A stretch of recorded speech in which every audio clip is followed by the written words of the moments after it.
At Direct Service Garage Doors, we are your one-stop shop for all things garage door. From garage door repair and broken spring replacement to new garage doors and openers, we do it all. We're proud to be among the highest-rated local garage door companies in all of Central Arkansas.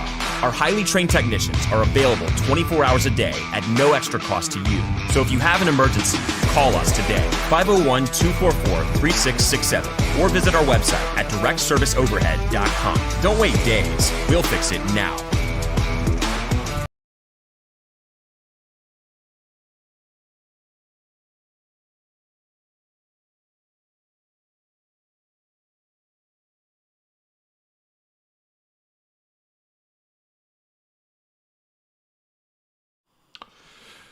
All right. Welcome, everybody. Let's get this started. 3, 2, 1. Get your ass over here. Get it right there. Stay. The studio lighting doesn't want to do what I want it to do. Hey, hope you guys have had a great week. We were off on Monday. Hung out with the kiddos. I hope you guys enjoyed your Martin Luther King Day off. For those of you who were fortunate enough to be off on Monday, I got to hang out with the kiddos a little bit. We ordered a board game that has not come in yet. I'm not going to lie, I'm nerding out a little bit. Anyone who knows me and who has followed me long enough knows I'm a little bit of a nerd. You can't see it, but I've got some interesting stuff up here on the shelf. It's out of frame here. But I ordered it's like a beginner's guide, or it's like a beginner's game to Dungeons & Dragons. I've never played D&D, and it's for kids like, I think, 8 and older. Perfect age group for my kids. I was hoping to play that on Monday, but it didn't come in. I got to wait till looks like Thursday. But regardless. All right, we have some stuff to discuss. First off, shout out to Direct Service Overhead, the garage door company. This show's very first sponsor. We're not able to do what we're able to do without sponsors, and of course Patreon supporters, but especially Direct Service Overhead. They offer same-day services 24/7, 365 days a year. They offer emergency service, better than best results. Give them a call today at 501-244-3667 for your free estimate today if you're needing some work done. Apex Tattoo Studio, listen, they're doing this tap-out session thing, and it's a big deal. They're offering 10% off. They have their new location. Let me pull it up here really quick for you. I forgot to type it out. That's my bad. New location is 201 South 19th Street, Suite P, Rogers, Arkansas, 72758. That's the new Apex. So just an update there. That's the new address for Apex Tattoo Studio if you guys want any work done. So you're getting a Tuss Talk or a Tuss Talk with Ty exclusive. The tap out sesh is a big deal. It's usually like $1,200. They're going to give you a deal. Mention Tuss Talk with Ty, and you're getting 10% off. You're getting that at a really good rate. So for those of you who maybe you want to finish out a sleeve, you want to finish out the sleeve or whatever, you're into neck tattoos, or you want to correct that forward-facing hog logo because it's silly. You didn't 10 years ago, but you do now, and now you want to get it redone. Give them a call. And, of course, our sponsor, the most recent sponsor, the Odd Soul, located on Emma Street right here, right down the road from me. Craft Bar Pizzaria, what they have on tap is fantastic. I don't know that I've ever had anything there that I don't like. I mean, everything they've had there. I don't even know what pizza I ate when we did the post-game. Was that Auburn, the post-game show? It was Auburn. I don't even know what pizza that was, but it was delish. So great pizza, great on tap refreshments for you. All right. Yeah, we're going to talk about the elephant in the room, which is Kendall Briles and TCU. We can just let's get basketball out of the way first. So for those of you who are kind of fast forwarding, we get people that bitch and moan about the first 5 or 6 minutes of the show. Just know by now you just need to just fast forward and you're here. We're going to start off with basketball. Let me get a poll up really quick. We're going to start a poll. KB, Kendall Briles leaving for TCU. I don't know. What should the poll be? I had an idea for a poll. Is he leaving? Here's the question, and I know we said we're going to start with basketball. Is he leaving for a better job? Is TCU a better job than Arkansas? There's our poll. Is TCU football a better job than Arkansas? Question mark. All right, there you go. There's the question. Did it go through? It does this thing where it freezes. Okay, so there you go. There's the question. There's the poll. You guys take that poll. For those of you who are watching this after the fact, you're not watching it live. I don't know if you can actually go back and take the poll. I have no idea. Well, no, because I'll probably end it. But if I don't end it, I'm assuming it ends as soon as the stream is over with. That'd be my guess. So the poll is up for anybody who wants to take it. All right. I have a poll on Twitter about what Sam Pittman's going to do, too, as far as a hire, assuming this stuff about Kendall Briles is true. Assuming the rumor about him going to TCU is true. The question on Twitter, just go. If you follow me on Twitter, go take the poll. But is Arkansas going to look from within the program for the next offensive coordinator hire? Is it going to be an established Power 5 OC, so someone whose name you're probably slightly familiar with, or is it going to be a young and up-and-comer? That's also a poll happening on Twitter. Let's start off with basketball here really quick. I know this kind of feels like an afterthought, so I'm not going to spend a ton of time on basketball because this Kendall Briles stuff it's all over the place. And I mean that in a way like it's everywhere. It's you pull up Facebook, you pull up Twitter. I'm sure you've got family texting you because they know you're smart and you're in here watching this show. So they're like, "Hey, what's going on? Did Ty give us what did Ty say about all this?" So I'm sure you guys are getting hit up about all this. So it's coming from all different angles. Arkansas taking on Missouri. We know last time Arkansas played these guys, they had to come down. They had to come back from a 17-point deficit. Remember, Arkansas was coming off that close loss on the road to an LSU team we just didn't know anything about. They turned around, and then they're trailing 17. Everybody was ready to jump off the ledge, and Arkansas was able to come back. And I kind of felt that I told people in Discord that night, like, it's just too soon to jump off with considering how this team has played, even up to this point this season, not even talking about the last couple of years. They overcome a 17-point deficit. They take the win. They end up winning that game 74-68. In a game where, they only had 2 double-digit scores of their starting 5. Only 2 guys, Brown and Honor, ended up with 11 and 12 points. East came off the bench for Mizzou and ended up getting actually having a pretty decent game. 3 assists, 4 rebounds, a steal, and 13 points. But he turned the ball over 3 times, and he had 4 fouls. Arkansas in this game, this is where Ricky Council shined. 25 points, 7 rebounds, 1 assist. This was, I would argue, maybe his best game of the season when you look at when you look at the fact that he played 31 minutes, he had 25 points. Again, he had the assist, he had 7 rebounds, he had a block. He did turn the ball over 5 times, which is a problem. But he was 11 of 13 at the free throw line. He did a really good job. Arkansas was 69% at home. At the free throw line, 16 to 23. They were 6 of 21. They only needed 6 threes and to shoot 69% at the free throw line, right? Now, it helps when you shoot 48%. When your field goal percentage is 48%, 48.1 to be exact.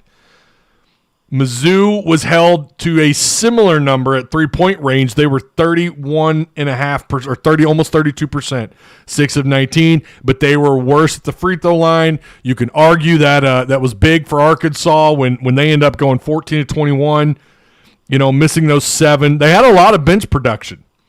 They have almost 30 points of bench production, talking about Mizzou. Arkansas had 19. Pinion, this is the game where Pinion shows up for Arkansas. He goes 50%. He's your saving grace. It's the first game of his college career where this cat just comes in and he provides the spark. And we thought at that point, is this going to be the regular for Arkansas basketball now? Is Pinion going to be the guy? Watch him in transition. If he plays, watch him in transition. He heads right for the corner. Teams have picked up on that. Teams know this. Like, they're not stupid. They do scouting reports.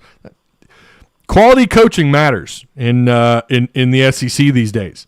Didn't have that 10 years ago. You didn't have that. You've got these coaches now, they're big time. They see things like that. Can Pinion do that again? Can he come out? Can he provide the spark? Can he shoot 50% outside? Can he go 2 of 4? Can he go 3 of 6? Can he go 4 of 8? They're going to need a sharpshooter outside tonight. It'd be great to just sweep Missouri, who, by the way, is a pretty salty basketball team. They're right now currently riding a 2-game losing streak. They've lost 3 of their last 4. Their only win came at home against Vanderbilt, 85-82. Yeah, they're decent at home. Remember, they beat Kentucky and Illinois. Say what you want about Kentucky. We know Kentucky has the better talent. They're not fluid either. Kentucky's struggling big time. Although, we say that, is Kentucky starting to turn things around a little bit. But they beat Kentucky 89-75. They beat Illinois 93-71. They beat Central Florida 68-66. They got thrashed by KU. This is a big game. It's the beginning of what could be the end if Arkansas can't find a way to recover. Because if you lose this, that puts you at 4 straight losses. That puts you at 4 straight conference losses. Puts you at 1-5 in conference play. And against the team at the beginning of the year, we thought Arkansas should be able to sweep. You also didn't expect to lose to LSU. That was really that moment where I think a lot of fans just, wait a minute. LSU, whoa, hold on. What's going on with LSU? Are they really that good? LSU's 1-4 in conference play. Yeah, they're 12-5 overall, but they're 1-4 in conference play, just like Arkansas and South Carolina. Mississippi State's 1-5. Ole Miss 1-5. This is it, man. You kind of feel like if you don't win this, can they recover? Can this young team, can they recover enough? Maybe they can take 2 out of these final 3. I think they have to win 2 of these final 3 before you play Baylor in the SEC Big 12 matchup. I think that's a must now. I don't think you have to beat Missouri necessarily to save your season. There's still so much basketball. We still have the rest of January, and we still have the entire month of February to pick this thing up. But tonight could be a huge starter for Arkansas. Missouri is a high-quality offensive team. Defense is a little sus, but they're a quality offensive basketball team. So, again, they're going to need a little bit of that second half magic. They're going to need a little bit of that of what we've kind of come to know out of Arkansas. Kobe Brown's their leading scorer, averaging close to 16 points a game. Nick Honor, their leading assist. This guy's averaging almost 4 assists a game. Kobe Brown's also shooting at almost 58%. Points per game, they're 10th. They're 10th in the country in points per game. And at home, I think it's obviously it's a little bit higher. I wonder where they're at in comparison to other teams at home. They're pretty salty at home. They're a salty team, period. Now, they struggle in rebounds, but you know what? Arkansas's out-rebounded teams and still struggled. I don't know what the hell that has to do with anything right now. I mean, I think it's going to play a role tonight for sure. You're going to need a lot. I think offensive rebounds are going to be a big deal tonight for Arkansas. You need more second-chance shots. These guys give up almost 76 points a game. This feels like it could be a high-scoring affair. Arkansas's offense, listen, they are missing a huge piece. Their outside perimeter shooting, and yet they're still not a horrible offensive team. They could put it together. It's just not fluid, and it's not consistent. And a lot of their numbers, when you look at their rank, they've done good in SEC play outside of LSU. I mean, you scored 74. Okay, that's not bad. But then Auburn, you only score 59. That's where you struggled. Alabama, you scored 69. Of course, they're a super high defensive efficiency team, and you scored 84 on the road against Vanderbilt. It's not bad, but it's not great. Arkansas right now, they're right inside the top 100. They're wildly inconsistent on the offensive end of the floor this year. 92nd. You're at 76 points per game. Arkansas's in that top half when you're talking about rebounding. They're kind of, well, I say top half. They're at the bottom of the top half, right? You've got over 300 teams, and you rank 170th. That's like, right in the middle, sort of. Assists per game, Arkansas, of course, ball movement has been they do their best work in transition, I think, on the offensive end of the floor when they live above the rim. That's their best off. That's that most of the time that feels like when things get turned around as their transition offense. Transition defense this year at times has just been not great. Not great. Arkansas still ranked in the top 25. I don't think they should be. I'm with a lot of people who are not real big on net rankings in January. Get back to me in the middle of February.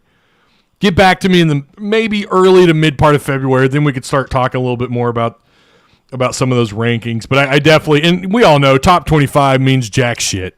Come March, who cares? Who cares seeding matters, of course. But top 25, the actual ranking, no one cares. It's matchups and how well are you playing in the month of February. Unfortunately, that's where Arkansas is at right now. This is a very Mike Anderson. Well, it's a typical Musselman year, but I can remember it seemed like so many of MA's time at Arkansas, he would have a disappointing January, and he'd be forced to have a big February, or it kind of flipped on him from time to time. Just not a lot of consistency in the months of January and February. That's going to be the case this year. Your January was piss poor. Your January was piss poor. It was not good. You started things out. I mean, that loss to LSU, that was really that first time where you felt and that was a close back and forth second half game. Oh, no, that was a December matchup, wasn't it? It feels like that game happened in January. I don't know why. But still, it was what? December? I know it was after Christmas, 28th, 7th, 28th. But it felt like Arkansas should have won that game despite playing so bad. And again, when you're scoring under 60, 65 points, you're in big trouble. Arkansas is a team they've got to play at a much higher rate. Mizzou doesn't lose often when they score 70 points. I think they're actually undefeated when they score 70 or more points. That's an issue, man. We're too young. Then that I think this year the immaturity is the most that I think that Muss has ever had to deal with. Now he had back and forths. I remember him in a number of different players, him having issues, especially who was it? Was it Mason? No, sorry, not Mason. JD Notte. Having to cool him down on bringing him back to the pine. You could hear him. You could see him kind of getting into the ear of some of his players. But this year, I think he's dealing with more immaturity than he's ever had to deal with. And I'm not taking a cheap shot at any one player, but I think there are definitely two or three guys that they have so much heart and love, and I really think they have a love and a heart for the game that they let that take them by the neck. They let that control their outward emotions. And look, man, towering over people, making the crying face to the opposing bench. I don't know. I'm not. If you could back it up, if you could back up your shit talk, I'm all about a little shit talk, getting a little physical, not pushing, not getting fouls, not getting teed up, anything like that. They got to get their emotions in check, and they got to learn to just play big boy basketball. This is Power 5, big boy basketball. It's time to sack up, right? Aaron Harbison says, thanks for the super chat, man. If we can win enough games to get into the tournament and find some type of rhythm going into the tournament, this team could be dangerous still. Yeah, too much talent. There's just too much talent for this team to be losing the games they've already won or lost. It's going to happen. 3 years in a row, he started at least 1-3, and now it's 1-3 or worse. We'll see if they can put something together. I don't know. I don't know. This team, there's a lot of growing up left to do. It's time to just go play big boy basketball. Back up your shit talk. Right now, they shouldn't be shit talking to anybody.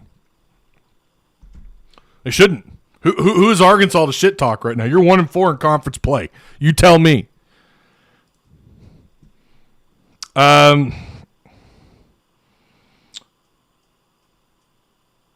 not heard anything about Nick. I've not. So would you be better to start AB? I don't know what the rotation should look like, or the starting five should look like. I mean, I think now, because he's 1-4, I think you are going to see a more desperate.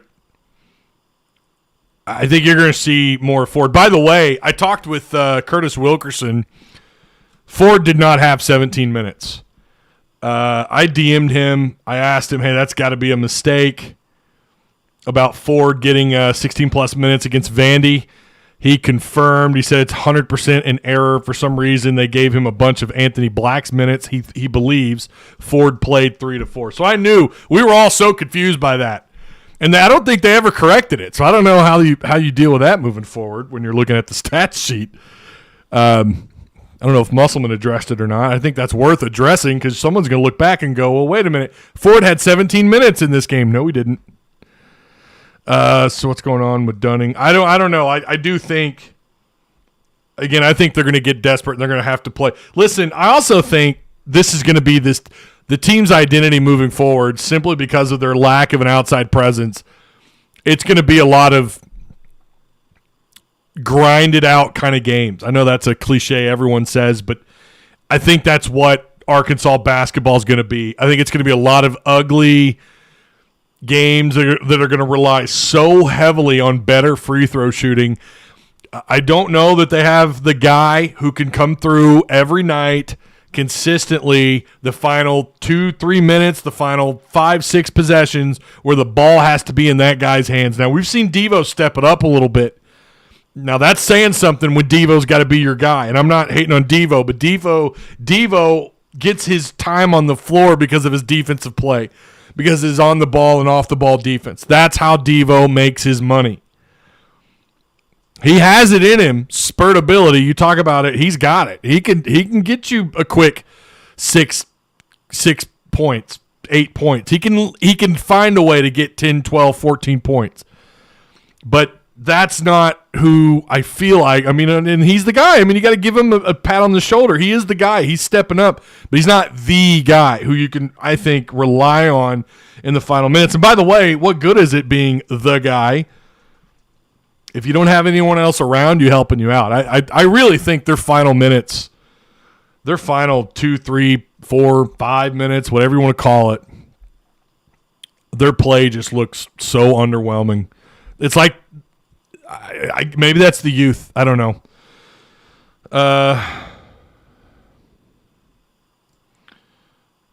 Let's look at this poll. Where are we at on the poll? So the poll's question, is TCU football a better job than Arkansas? 75% of you say no. And that's, I mean, we're climbing up in votes. That's already going to, what was our vote tally on the last one? 75. Can we break that? If you guys are new here, make sure if you're just joining us, I have everyone can comment. You don't have to be a subscriber. Like I said, I'm going back and forth on that. I'm trying to watch out for spammers. I'm trying to watch out for these bots that come in. But if you're just now coming in, you want to take part in that poll, please do so. And again, is TCU football a better job than Arkansas? Now, we're going to get to that here in a second. We're going to talk about it. All right, poll, go away. This is the one thing I don't like. It won't go away on my screen. There you go. We need 1 to 2. We need 1, 2, the guys and a bunch of dudes. Yeah, exactly. I agree, Aaron. It needs to be a more cohesive formula on the floor in the final minutes to support the guy, quote unquote. Again, we've seen bits and pieces of that, but what good is it when everyone around you is not really there, right? What good is that if you're not getting the help around you? You know, someone getting those tough physical rebounds, like a Smith, or like talking about Justin Smith, or getting the charges like J-Dub, right? J-Dub finding a way. J-Dub could be the guy in the final minutes. He may not be a leading scorer, but he could find a way to get you a quick 4, 6, 8 points in the final minutes of a game. And it doesn't even have to be the same guy every night. It's just got to be someone. finding ways to win games. And that's where maturity, where I think Arkansas is just struggling right now. And I'll be honest, Nick Smith would help. Yes, those are two huge blows between him and TB. I know some people eye roll when you bring this up, but it is a valid point. Not having those two studs on the floor. You don't have another Nick Smith. You don't have another Trevon Brazile. You just don't. Those are two huge pieces. Musselman said it himself. He built this team around those two players. So now he's scraping together, trying to figure it out. Losing one of those guys is pretty big. It's big. Losing either one of them. Losing them both is detrimental. And so now he's scrambling to figure out the right rotation, the right five, and the right guys coming off the floor. It's tough. He's never had to deal with it. I bet in his college career as a head coach, going back to Nevada, he's never had to deal with anything like this. Not making excuses up for the guy, but that's tough, man. But I also agree that it's like now some of the stuff we've seen, there's no excuse for it. There's no excuse for some of the stuff that we've seen on the floor. And again, I think that goes back to just immaturity. And growing pains too. We have no on the court leadership. There's no one on this team that will put the whole team on their back and go ball out. Yeah. Hey, make sure you guys like, share, subscribe. I'm drinking me some Frosty. It's not Frosty. It's actually warm. I got the peppermint mocha. I'm trying to steer away from the flavored coffee, but once it hits your lips, it's so good. Seven Brew is not a sponsor. Yet. All right. I know I'm not a coach. Oh, by the way, we had someone in Discord tell us that none of us could make a layup, so therefore we're not allowed to comment on basketball. That's a shit take if I've ever heard one. That's stupid. If that's the case, then nobody should ever cover any sports. Ever. We should just stop. We should just stop. You guys stop. You're not allowed to comment because you can't make a layup. Imagine that being an argument for. It's just such a lazy ass argument. It's just an L take. All right, transitioning to the thing everyone wants to talk about, and Kendall Briles. I'll just say it right now. I 95% believe he's going. I 95% believe that he is gone. Typically, the people who I've seen, I've had screenshots sent to me. I've had a few DMs here and there. None of these people are media people, but just people sending me screenshots. I could tell people thank you for that stuff. But at the end of the day, it's whatever. I mean, listen, I like all. Give me any inside information that you believe that you may have, please. I'm all ears. I've had a number of those the last 48 hours, back and forth. In the very beginning when TCU, it was some podcast with 5,000, maybe 6,000 followers on Twitter, who had claimed that Kendall Briles had emerged as their favorite, as someone TCU was targeting as an offensive coordinator at Arkansas. Now, nobody on Arkansas' side of things had heard this. Nobody.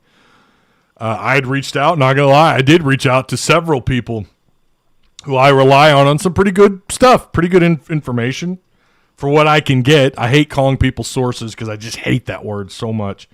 But there are people I rely on for this sort of stuff, and nobody had any idea.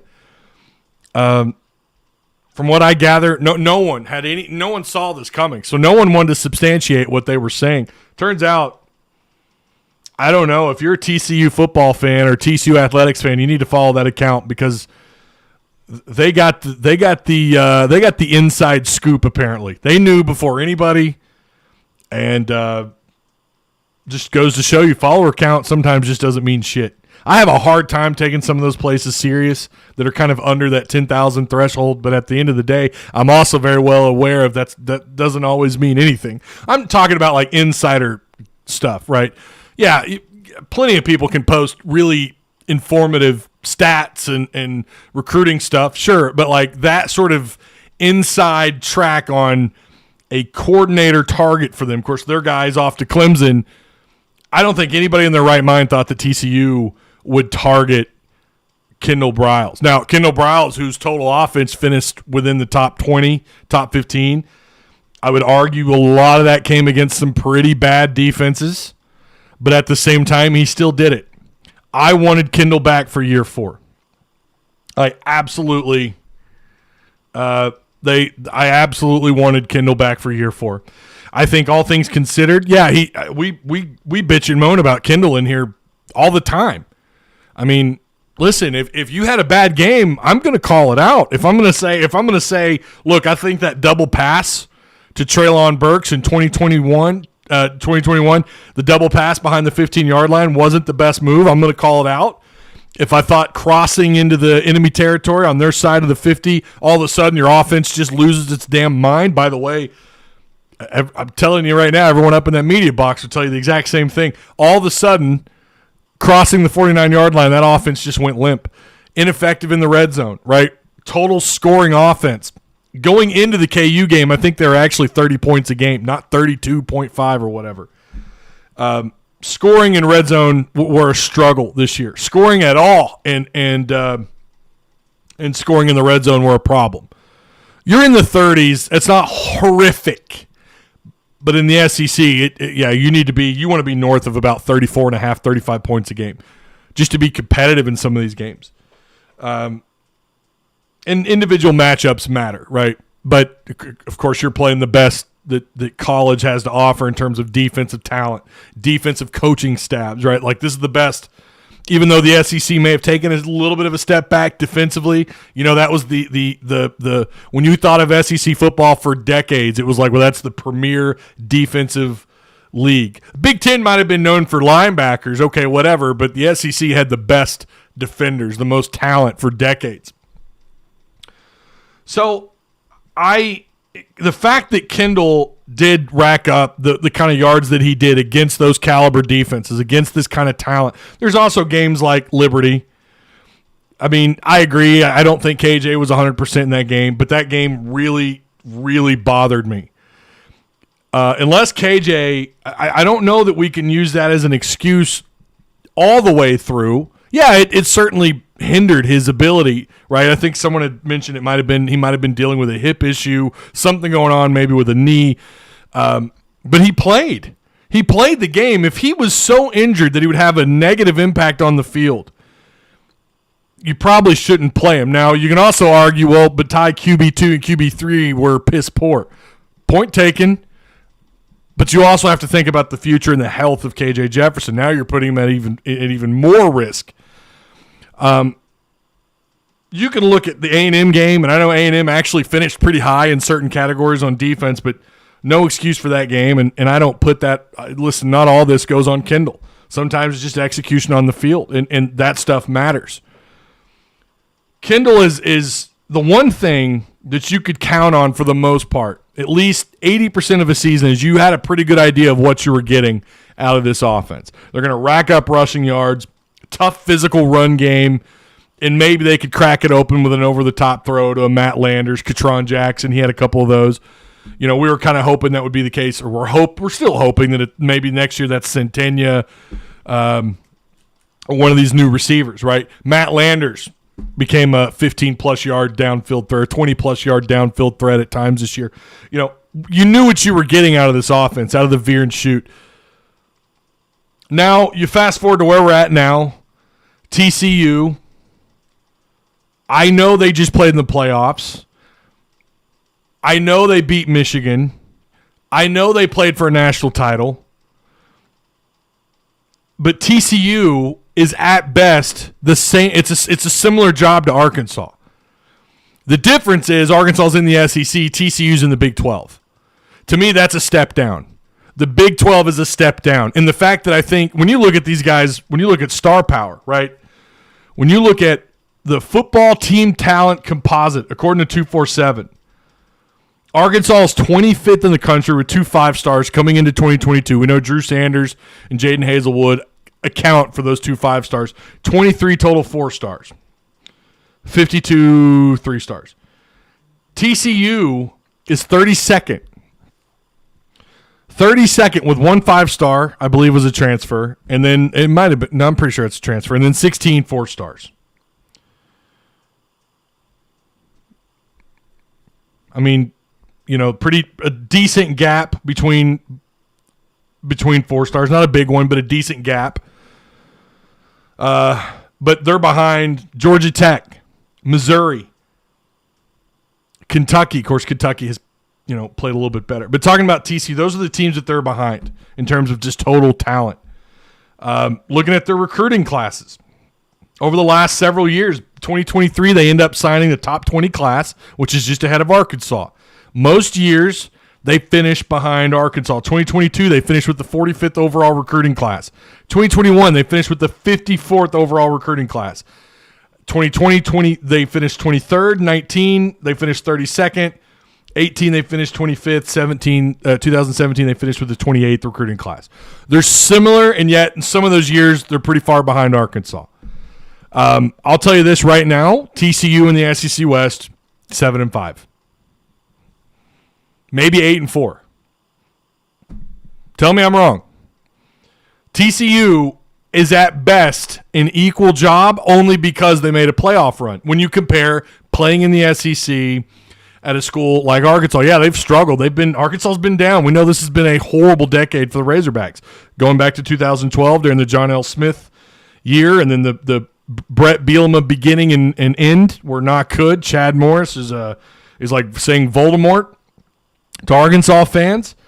Sam Pittman year one, I mean, different product, way better product on the field, but still only finished with 3 wins, and then of course 2021 they turned it around. But listen, I it's more about the conference than it is the side-by-side comparison. I think that plays a massive role, especially with the Big 12 now losing Texas and Oklahoma.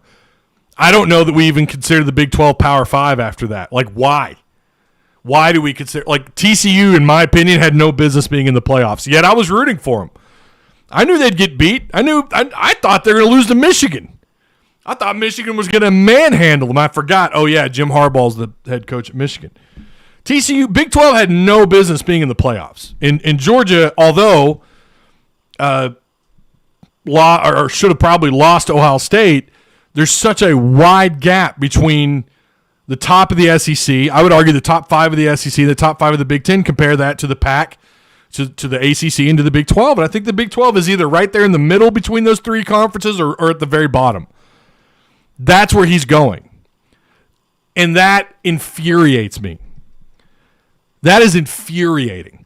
That conference is a joke without Oklahoma and Texas. And hell, with Oklahoma and Texas, the last several years hasn't exactly been great outside the Lincoln Riley, before the Lincoln Riley debacle.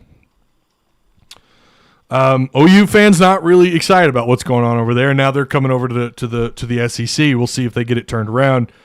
Texas appears like they're taking the right step in the right direction.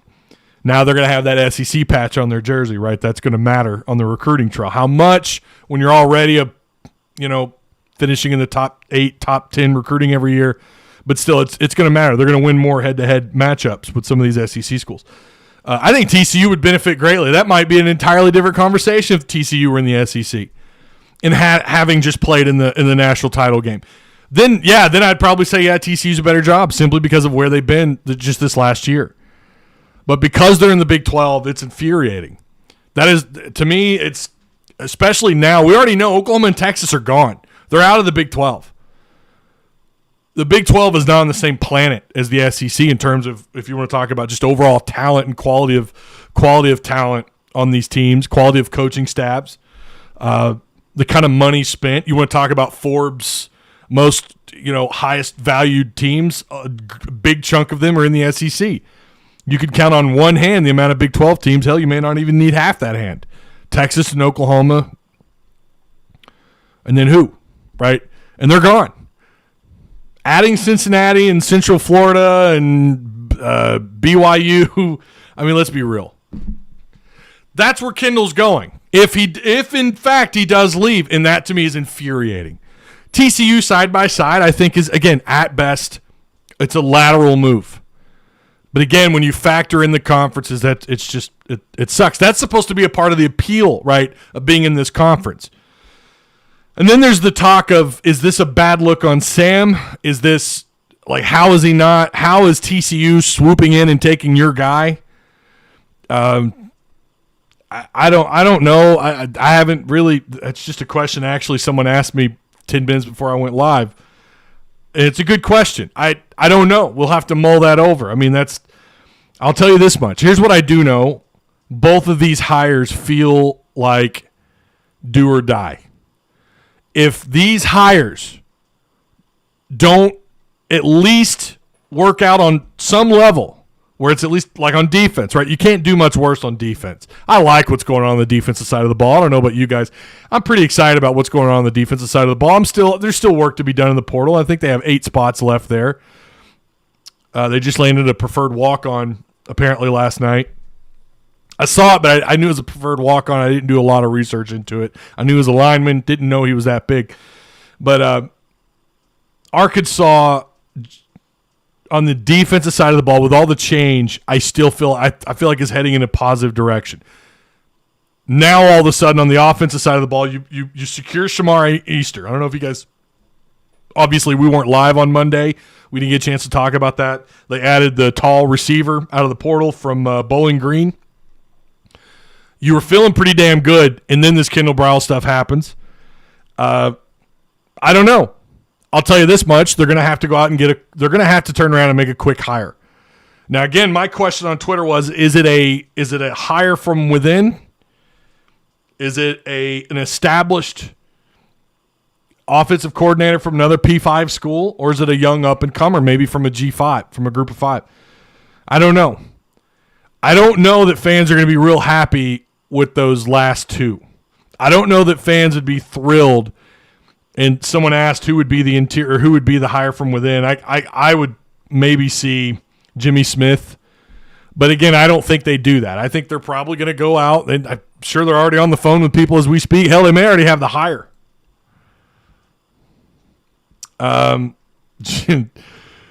Jimmy Sexton, yeah. We don't need KJ jumping into the portal today. Today is the last day, by the way, if you want to hop into the portal. This is it.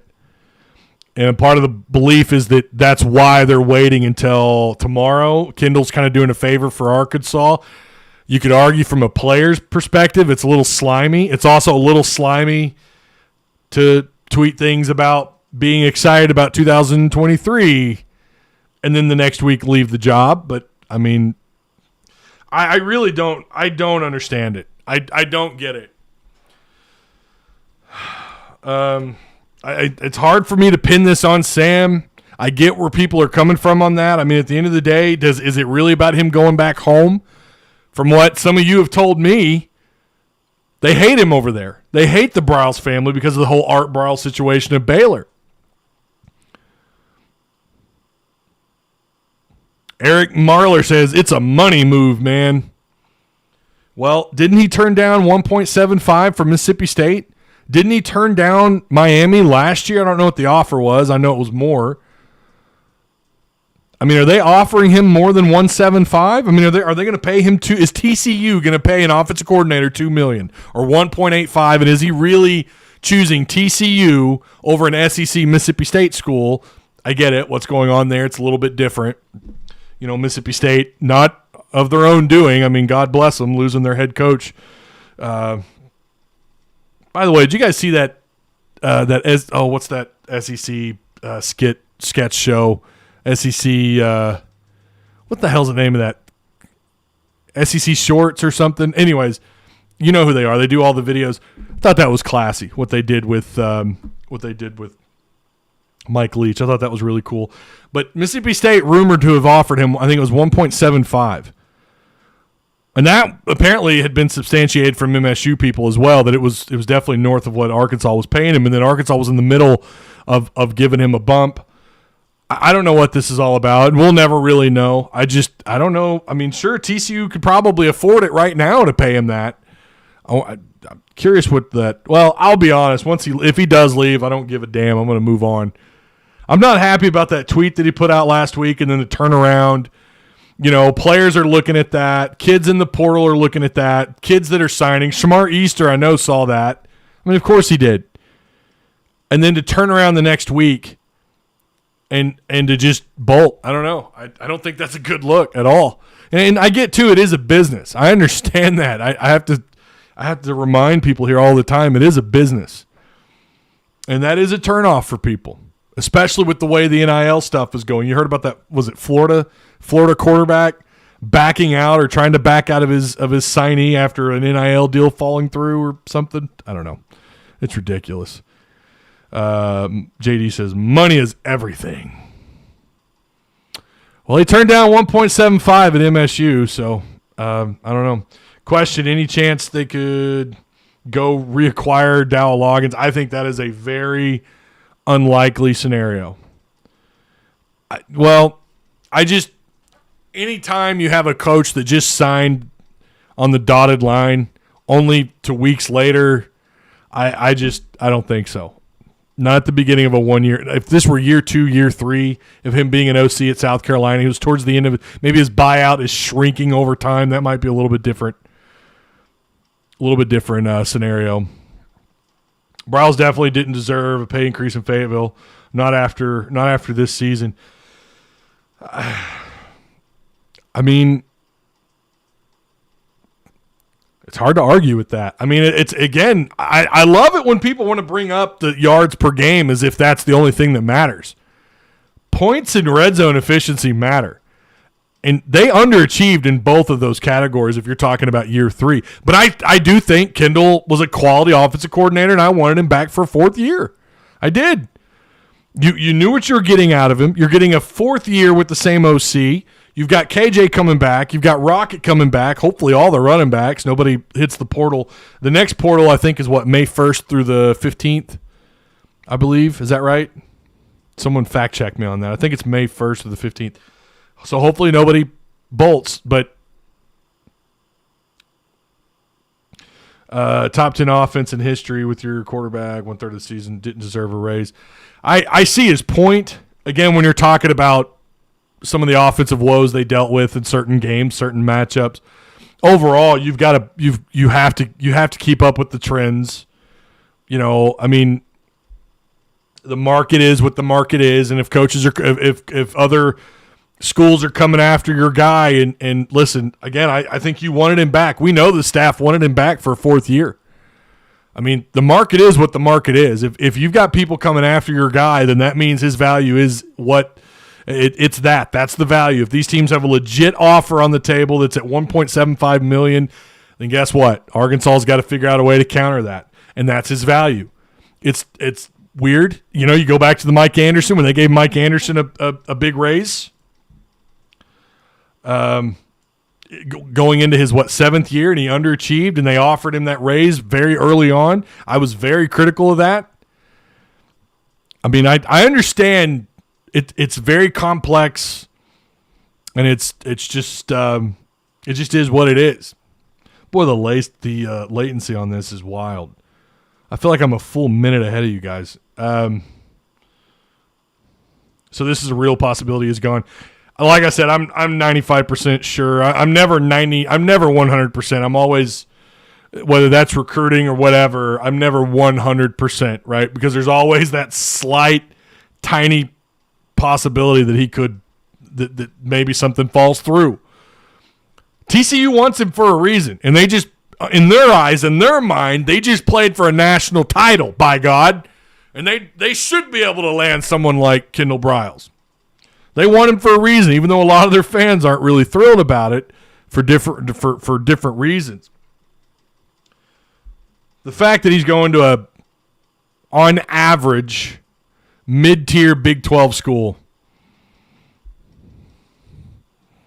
you know, I mean, yeah, this year was great, and you do have to look at it from that perspective. This last year for them was great. But they got throttled against Georgia again in the playoffs where they didn't belong. They didn't belong in the playoffs. No Big 12 year in the playoff era. The Big 12 hasn't belonged. And now again with Texas and OU out, I don't care who they're adding. Are any of those teams that they're adding real high value teams? Hell no. Hell no. Especially nowhere near the level of Oklahoma and Texas. The question now is this Big 12, would it still be considered Power 5 football?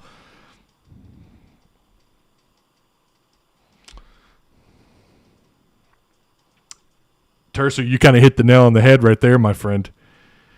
If TCU didn't belong, then Michigan didn't belong. Bingo! I mean, Alabama probably, and as much as I'm glad they weren't in the playoffs, I think Alabama would have torched Michigan and TCU. Maybe he will fail the physical.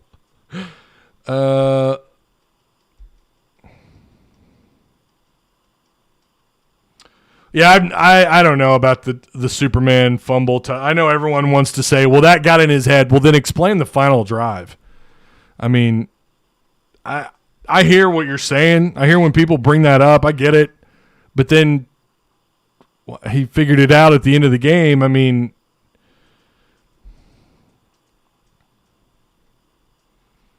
KJ might have been hurt against LSU and Mississippi State. Well, he didn't play against Mississippi State or LSU, but we got to the goal line multiple times in those games and came away with nothing.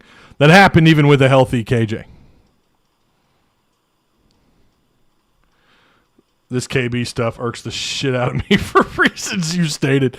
I don't know. I listen, I'm sure someone's going to just come along and say, well, Ty, you're biased, you're a Hog fan, blah, blah, blah. I don't think anybody in their right mind truly believes that a Big 12, on average, mid-tier as a Big 12 team like TCU, that's where you would expect KB to land.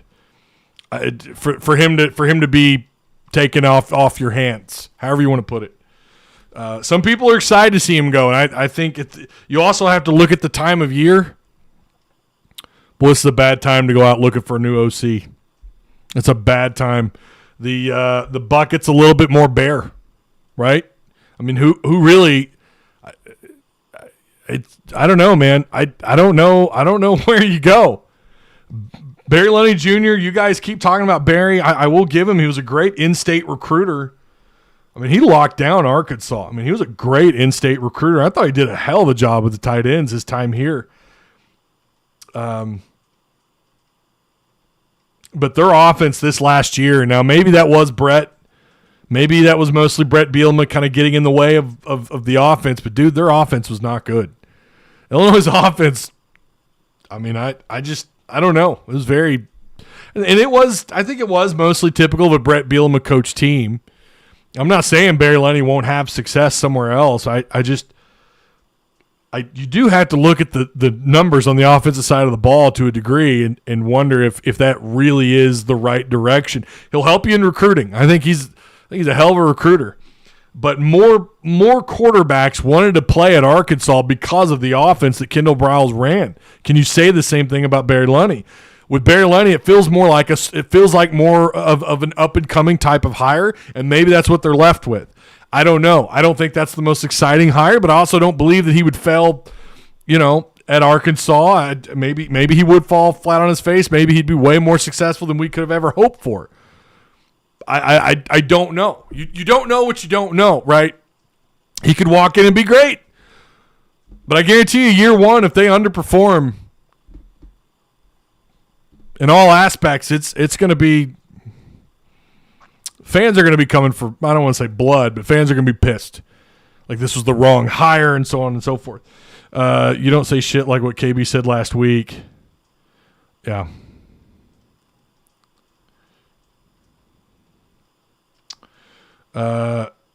UTSA offense is rolling. It is. Mentioned that a little while back.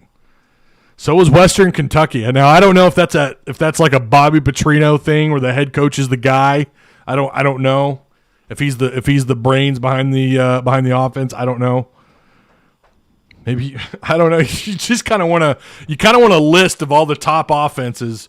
And you look at those group of five schools, and it's like, well, maybe they would leave there, right? Maybe they would leave Western Kentucky. Maybe they'd leave UTSA, and we could lure them in. That's why it feels like, to me, it's kind of slim pickings at this point. Now, if this were the beginning of January, if this were mid-December, right, that's a little bit better timing. Mid to late January is not an ideal time to go looking for a new offense coordinator. It's just not. Yeah, Loney had a pretty good offense at UTSA.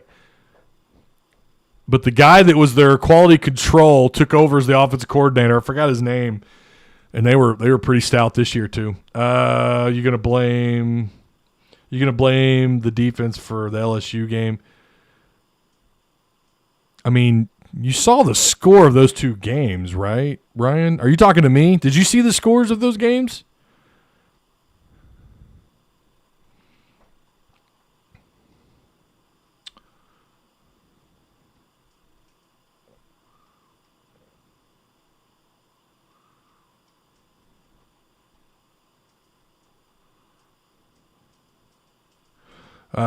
This will be the downfall of the 12-team playoff. I don't know what you're talking about there. Gives a lot more teams a chance, but it isn't basketball. I don't know what you're talking about, Aaron. I'm sorry. I must be in the middle of another conversation there. Brian Ellis, Georgia Southern offensive coordinator. It's hard to believe he's going to leave with what he has right now at quarterback, says Troy Baker. And if he's wanting a head coaching job, this seems like he'd be starting over. Yeah. Any way you want to look at this, it's bizarre. He wants to be a head coach. A lot of guys do.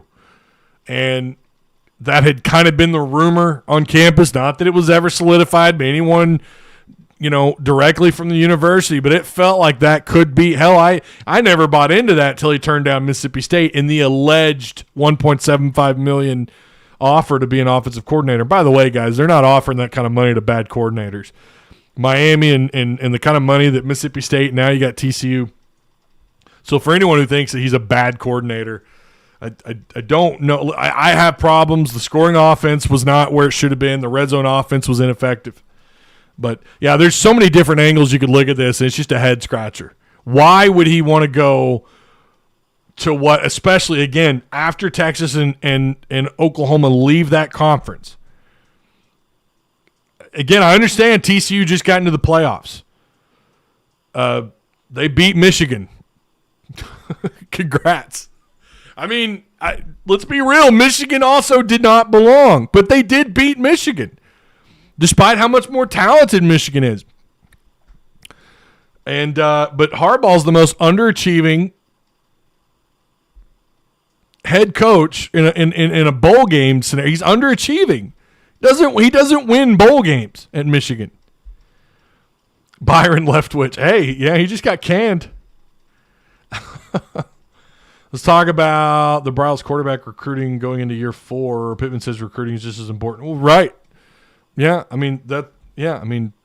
that's a given, right? Like, what are you going to do now with what's going on with Malachi Singleton? You brought Jacoby Criswell in. Of course, that's a little bit different scenario. He's got a couple of years under his belt. I kind of think Criswell, no matter who the coordinator is, I feel like he would stay here. But Malachi likes Sam. There's no doubt. He loves Sam Pittman. But now you've got the coordinator, the offense that was.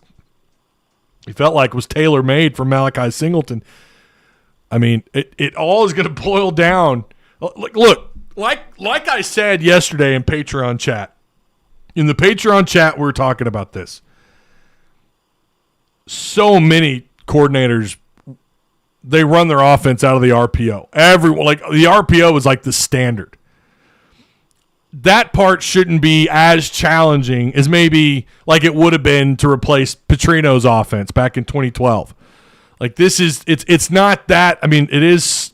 I think all offenses really are pretty complex, but it's not as complex, right? You're just talking about the veer and shoot, the RPO, and the way in which he calls the RPO. You should be able to go out and find a halfway decent coordinator who runs the RPO. And I'm probably going to eat my words if they hire someone and who is ineffective throughout the season and their offense is way worse, blah, blah, blah.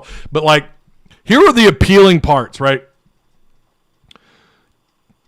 Again, Kendall, you felt like you knew what you were getting out of Kendall week in and week out. You had a pretty good idea, even though A&M and Liberty, and I would argue, despite what was going on at quarterback, some of the play calling against Mississippi State and Liberty and A&M was just bizarre. It was just strange in games where KJ was healthy or not. But you knew what you were getting out of Kendall Briles. You knew that his offense was effective. You knew they could move the ball. Their third down offense was superb.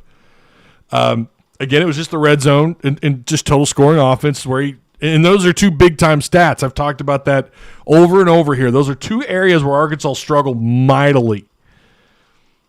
But here's the good news. Here is the one thing that should be appealing if Kendall does go. KJ Jefferson, AJ Green, and Rocket Sanders. Tesla at wide receiver. Dion wanted this kid. So many teams are after Tesla, right? Look at what you did in the portal. Assuming these guys all stay, I mean, I don't know how this works. I think they can go right back into the portal. But on the offensive side of the ball, you've done a pretty good job here. And you've got KJ, and you've got a proven backfield. That should be pretty attractive to somebody. Tyrone Broden, the 6'7", 15-pound wide receiver out of Bowling Green. Right? You feel proven at quarterback with Jacoby Criswell backing up KJ. You feel so much better about that. An upperclassman, a guy that had a lot of heat on him coming out of high school. North Carolina they feel like they stole one out of the state of Arkansas. Andrew Armstrong, Joshua Braun on the offensive line. And again, we already talked about Tesla, who 6'4", 6'5", 210-pound, 4'5", 40, watches high. Like, there are a lot of reasons to be excited about the possibility of a coordinator looking at what Arkansas has to offer. And I guarantee you, if Sam gets on the horn with one of these guys and they're looking at that roster, and again, this is why it's also that much more puzzling for KB to leave for TCU with what you have coming back on the offensive side of the ball. Turns out the offensive line graded out pretty high according to Pro Football Focus. You had top 5 right guard who's coming back. Of course, Stromberg's gone, but you had him, according to PFF, as a top 6, top 5 center. I think some of that is a reflection on the offensive line coach and Sam Pittman. Sam is now going into his 4th season. Arkansas has shown signs of life compared to where they were at before. And this isn't me being a sunshine pumper. This is me using the other side, my other part of my brain. There's the oh shit, what do we do? It's late in the year. Kendall, why is he going to TCU? Blah, blah, blah. Not really hitting the panic button, but kind of confused about all this. And then there's the other side of my brain that's thinking, but you know what? Hold up. Arkansas on the offensive side of the ball is in pretty good shape. I don't give a damn what 247 says when they rate their top 15 players or quarterbacks and they leave KJ out of the top 10. Guarantee you there's a lot of people who pay hard attention to the SEC and believe that KJ is a preseason, possibly first or second team All-SEC quarterback. You've got, granted they're new, but you've got some receivers I think come in that are heavy hitters. You've got a big-time, young, up-and-coming redshirt freshman wide receiver out of Fayetteville. Why am I blanking on his name right now? Oh, my God.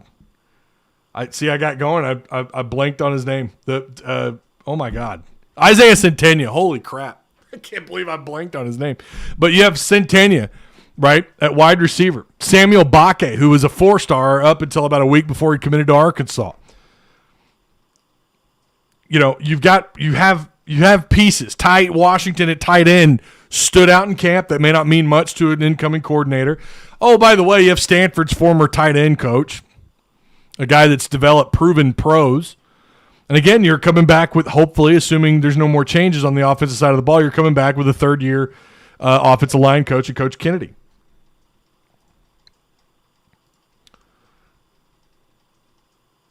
Or I'm sorry,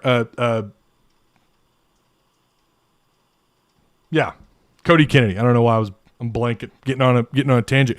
But you got to feel pretty good about Morgan Turner at tight end. You've secured Shamar Easter and Luke Haas, who are the Haas brothers. You've got to feel pretty good about the future of the position. If you're bringing in an offensive coordinator, you got to think in his mind he's probably going to be here for more than a year. So there's room for growth on the offensive side of the ball. Oh, and like we said, you're bringing back all those other proven studs in the backfield. Rashard Dubinion is another guy we're not talking enough about, and we're not talking enough about the I don't know, just how much of a step up you feel like they're at quarterback again with Jacoby Criswell. And then you've got this young Malachi Singleton, who I think is a big-time addition to this offense, as many of you do as well, even though there's some other people that seem to be sleeping on Malachi.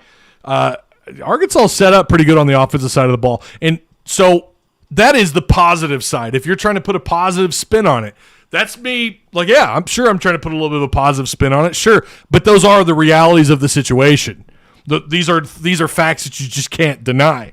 There's room for improvement for what they did on the offensive side of the ball a year ago, but you've got the pieces to make that step. Now it turns out you're gonna have to have another guy calling the plays. I mean, Kendall's situational play calling was still suspect in 2022. Wasn't as bad. We didn't see double reverses behind our own red zone, right? At the 1 yard line, there were certainly some issues. Goal line scoring was just bizarre for this team. Now, maybe that was more of a strength and conditioning issue more than it was anything else. Maybe it was Kennedy. Maybe I don't know what the hell. I don't know how you have, some of the beasts that you have on that offensive line this year. You look at Dalton Wagner, the kind of year that cat had, how you couldn't push in from the 1 yard line against multiple teams this year. It was just bizarre. Did that come down to play calling? Was it strength and conditioning? Was it on Sam? What the hell happened? But there are areas where it's not just black and white, right? There's a lot of gray in the middle when you're talking about what Arkansas did on the offensive side of the ball under Kendall Briles the entire time he's been the guy here for the last 3 years. I will say the job that he did with KJ, he deserves all the credit in the world for. I mean, it was night and day difference once Kendall took over. Night and day difference with KJ. We saw it his redshirt freshman year against Mizzou on the road. It just felt like a better offensive product on the field. We can't deny that. Now, I think you and I probably could have had a better product on the field compared to what you had under the last guy, under Chad, and that whatever the hell he was trying to do. But still, to do what they did in such a short amount of time, you could see it in 2020 compared to 2019. You could see it. You just hope now, Kendall, listen, one of the things that I said at the very beginning of all this, when they hired these guys and they brought Odom and they brought Kendall on, first thing I said was getting these guys to stay more than 2 years was pivotal. It was huge. It's a big deal, and that matters. Why? Because you can establish yourself. You could build something. You can build a foundation. I feel like that's what they've done. Now, Barry Odom maybe less so on the defensive side of the ball, but let's not sit here and act like those linebackers weren't absolute ballers under Barry Odom. Now the next guy gets to build on top of that on the defensive side of the ball. Kendall, assuming he's gone, you get to build whoever the next guy is going to get to work with the tools that Kendall would have had to work with going into 2023. These are positive things to think about, and they are the realities of the situation. Therefore, it should be a more attractive job to the next OC, whoever that is. I feel like with what you have coming back on the personnel side, I know the offensive line, there's going to be some new faces. Sure. I'll tell you from what I saw at practice, there were certainly some positives there. You certainly had days where the youngsters, where the twos looked okay. Not consistently, but that's how these things work, right? Who would have thought that Stromberg, his freshman year, who would have thought he would have had the kind of first year he had on campus that he had, right? And look at what Dalton Wagner, how much better he got. It was the opposite effect. He got better the longer he was here. These are things that I think Sam should be able to get on the horn with an offensive coordinator, maybe even a proven Power 5 OC somewhere. He should be able to get on the horn and say, here's what I have to offer. Here it is. We're going to pay you a competitive salary. Oh, and by the way, you're going to have KJ freaking Jefferson as your quarterback. You're going to have Rocket Sanders, who just rushed for, we're not calling him Darren McFadden, but the guy put up a ton of yards last year in total offense. We got him coming back. We have this proven tight end coach in Morgan Turner, who produced NFL quality tight ends, guys that went on to the league and were proven, not just at the college level, but developed them at Stanford. You're getting that's a quality coach right there. I feel like it was an upgrade. I don't know. That's kind of where I'm at with it on the positive side. There is plenty of things to panic about here. Well, not panic, but there's plenty of things to be concerned about. Timing matters. And again, you're going into it's January 18th. Probably he's on the phone with some some offensive coordinators today, but that's a little bit that's just not great timing. Again, early January, okay, December, fine. That's the ideal time. The sooner, the better. That's why you're seeing these coaches getting terminated, position coaches, coordinators, head coaches, why you're seeing them getting fired earlier and earlier, and it's becoming more and more frequent because the sooner you're out there on the streets looking for your guy, it doesn't always work out. You can argue that at the time, Sam Pittman was not the ideal hire after firing Chad Morris when they did, but it turns out that actually ended up I think it was a good hire. I think with what Sam was able to do in building the foundation. I think it was a good hire. I think looking back, considering what he was able to flip and turn around, now we just got to hope that he can do it again. He can go out and find. I don't know that you go and find another Kendall Briles. Maybe you find someone better. We just don't realize it. But it's tough. You've got two big hires, career-defining hires for him, in Travis Williams on the defensive side of the ball, and all the hires that came with that, and now on the offensive side of the ball. And then the question is too. Then, does that offensive coordinator make some changes? I think at that point, I don't know that Sam's going to let him make all the changes because it's so late in the hiring process. That's something else we haven't even discussed. What about the other changes on the offensive side of the ball that are going to come with this? Is Kennedy out? Is Guyton out? I don't think the tight end coach goes anywhere. I mean, you just hired him, but you never know. What does that look like? What happens to Jimmy Smith if he's not the guy, right? I know that was a name that had come up. All right, I've not looked at chat in a while. What's up, Little Rock 2517? How you doing? Aaron with a $5 super chat. Sam going to just run the offense himself so he doesn't mess with anyone else recruiting.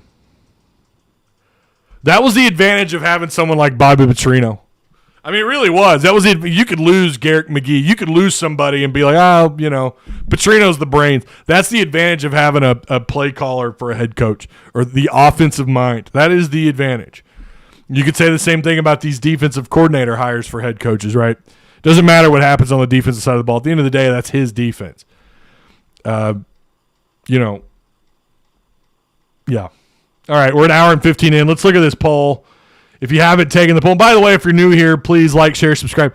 90 or 80% of you, almost 80% on 145 votes. That's the most. That's our record now. Someone write it down. 145 votes. 78% of you say no, TCU is not a better job, and I agree with you guys. I don't think it is. If you brought TCU over into the SEC, that is a different conversation. I think the SEC kind of tips that scale, and it should. It does for every team in this damn conference. Let's just call it what it is. There's very, very few teams in this conference that could leave and still have that kind of buying power that they have, and of course, Alabama and Georgia are at the top of that list. But I think side by side, and it would be a different conversation if Arkansas was in the Big 12, and that's a whole different scenario. We don't know what that looks like because they're not over there. But again, you could say the same thing about TCU and the SEC. But I do think at the end of the day, the SEC being in this conference and them being in the Big 12 it just tips the scales too much. It just does. I don't care that they just played in the playoffs. They also got the shit kicked out of them. And I don't think everyone else would have. I really don't. I think there are teams inside that top 10 that would have at least scored a little more. Probably Georgia, Ohio State. I think those are your top two teams of the country. I know that for a fact. TCU is not. That coach's poll is just stupid. TCU is not the number 2 team. Michigan's not the number 3 team. I don't know, guys. The more we, I don't know. I know they're expanding the playoffs, but it makes me miss the BCS era so much.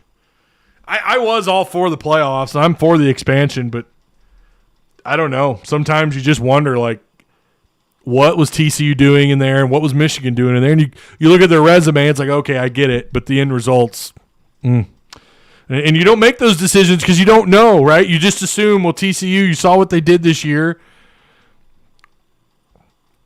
in the Big 12. My parents' garage door broke, so I told them direct service overhead, and they actually did. Oh, cool. Cade, let me get back to you on that. You're not in our Discord anymore. I'll get back to you on that. Why don't you DM me on Discord and I'll get back with you on that, Cade. That's a good question. I don't know if Travis is in live chat or not. I know there was a while where I think they were offering a discount. I'll give Travis a call. Cade, hit me up on Discord in the DMs, my man. All right. Nope, it's just bad timing. I think at the end of the day it is. Give me the BCS polls with a playoff. Yeah, I know Michigan beat Ohio State, but I do think Ohio State was still better. And they almost beat Georgia in the playoffs. That was a good Georgia. Well, it really was Georgia and everybody else at the end of the day. You don't hire someone with zero experience. Timing matters. I mean, I agree with that, but I think timing matters, man.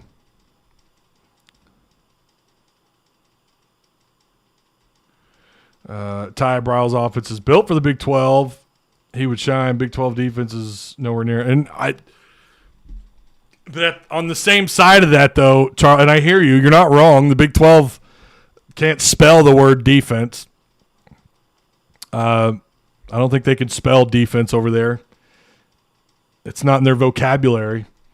But on the same side of that, though, that's not exactly it's definitely not a top 3 P5 conference. In most years, TCU is a mid-tier Big 12 team in a lower-tier P5 school. That, by the way, when they lose Oklahoma and Texas, are they still P5? Is that still a Power 5 conference? Do you think it is? I mean, hell, even I think it's somewhat of a debate even with Texas and Oklahoma this last year. I mean, Oklahoma State kind of comes and goes in that conference. Some years they're easily top 3, and then the next year they're barely middle of the pack. It's a bizarre conference. Now, sometimes I love parity. You guys know how I feel about parity. I'm all about it, but it's a separate question when you're talking about playoff experience or playoff belonging in the playoffs. TCU just didn't belong. I'll give you that Michigan and Ohio State, I still would take Ohio State at number 2. I mean, I'm aware of what happened, but I mean, I still think at the end of the day, I think Ohio State, listen, you can play a bad game. That's also possible. Maybe that's what happened in the championship game for TCU, but I still don't think that they belong in that playoff. I don't. Sam has too much class. To do what? Briles leaving isn't bad. Worst case scenario would be if KJ jumped in the portal today. I don't think it's good. Woo Pig Suey ATX 50. I don't think it's good. I think the timing really sucks.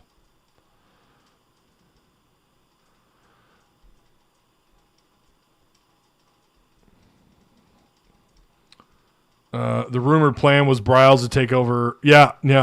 Paul's right about that. That was the rumor. That doesn't make it true. Use the money for Briles. And bring back Lunny Jr. Yeah, I get that. I get why people like Barry Lunny. I understand that. He was here, recruited at a really high level, did have success at UTSA, but then he joined P5, and I don't know how much that was. Maybe that really was just all Brett Bielema. Maybe that was really him just doing what he did here, where he took control of the offense. I remember that being the debacle when he took over here, when he became the head coach here, is how much was he letting his coordinators call the offense. But then we saw an uptick, right, in offense. We saw Dan Enos. Like, things changed. So I don't know that was necessarily 100% the case, and I don't know that that's what happened at Illinois. Maybe we should talk to Illinois people if they do hire Bear Lunny.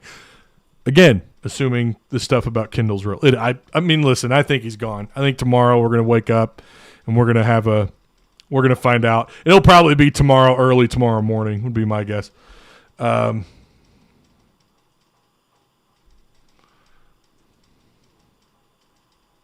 Friend me on Discord. It won't let me send you anything. Okay, I'll Cade, or if I don't, hit me up on Twitter, man. I think I still have open DMs. Again, I won't leave you hanging. I'm gonna text Travis right when we're done here. If Arkansas hired Sean McVay tomorrow, Elvin would be on here chewing out every one of us for liking them.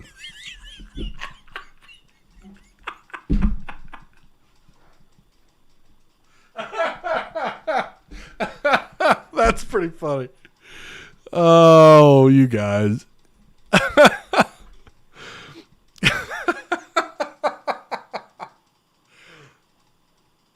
Oh man, you know what? Hey, it's part of it. I mean, it sucks. It's a weird. Some of you think it's not a bad thing at all, and maybe it's not. Again, maybe they go out and they get the right hire. I don't know. Maybe they go out and they get the right guy, and they're even better. But I think the foundation is laid for someone to come in and be successful. I really think it should be a more appealing job from an offensive standpoint. Honestly, I think the defense is where you were more concerned, and I like the hire so far. I like on the surface. I think it might take more than a year. I don't know that we see the huge leap on defense year one. I will say this, if both of these hires turn out to have a rough year one and Arkansas misses a bowl game, oh boy, I don't know. We may have to revisit the hot seat conversation at that point. I mean, I don't think his seat's hot right now. I'm not buying that. I don't believe that his seat is hot. But if you're 4-8, after underachieving this year, I could see the university putting a certain spin on it. I could. Man, that's we're gonna have to revisit that if that's what happens. We're gonna have to revisit it. What are y'all talking about with Cliff Kingsbury? Yeah, from what I heard, Cliff Kingsbury's turned down NFL jobs. I don't think that's going to happen. Yeah, this is very bad timing. Yeah. All right, guys, I do appreciate you. Look, at the end of the day, I don't really care about Michigan and Ohio State. I don't care about these other teams. What I will say, I don't like the idea of losing Kendall this late. I don't like the idea of TCU being the school. I'll say it one last time. I could give a shit that they were in the playoffs and they played for the national title. Do I think they're going to be good next year? I haven't looked at their turnover. I don't know what they have coming back next year. I've taken a glimpse. I know they're going to have some turnover. But can TCU, are they is the standard at TCU making the playoffs? Hell no. Hell no, it's not. But can they surprise us all and go on a pretty good run next year and Kendall's the guy? I don't know, maybe. I mean, again, that's another conversation for another show, another day. But I still don't like the idea that Arkansas's losing its coordinator, more than likely losing their coordinator to a Big 12 program that's not named Oklahoma or Texas. That's what I just, and I do agree. He will have more success on the offensive side of the ball, but it just feels, I mean, I know he's got someone over there. I think he knows the defensive coordinator pretty well. I think there's a couple people on staff that he knows. I know that's his recruiting background over there, but we just sat here and talked about where they were at recruiting-wise. I just don't think that's a better jump. It does feel like a reset button, almost damn near hitting the reset button going to somewhere like TCU. And maybe all that smoke about him being the guy and waiting for the head coaching job here, maybe it was all BS. And it very likely was, but maybe he just didn't. Maybe he felt like he hit his ceiling. And if that were the case, then why put out the tweet last week? I don't know. It's bizarre, but it is what it is. I suspect tomorrow we're going to know. I don't know if I'm going to go live for a reaction or not. I'm going to be live tonight after the game, and hopefully we get some good news tonight. Arkansas finds a way to get a big win on the road against Missouri. It's going to be a tough one. It's going to be a tough game. Going to be a tough matchup. 8 p.m. tip-off for Arkansas. It's going to be on SEC Network.